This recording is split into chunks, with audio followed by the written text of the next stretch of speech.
যে বক্তব্য, সেই বক্তব্যটা তার কয়েকদিন আগে আমরা দেখেছি যে আমাদের যে টেলিভিশন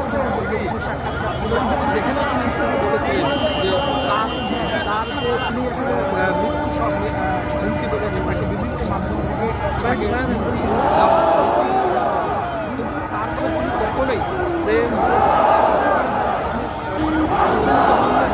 ভয় পাননি। তিনি বলেছিলেন শুধুমাত্র যদি আমাকে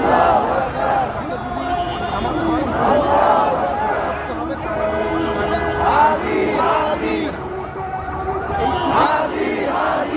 তারা কিন্তু সেই কাজটি করেছে সেই ফয়সাল এবং ফয়সাল গংরা তারা কিন্তু দীর্ঘদিন যাবৎ ওসমান হাদির সাথে একসাথে ঘুরেছেন, একই করেছেন। অবশেষে তারা নির্দিষ্ট সময়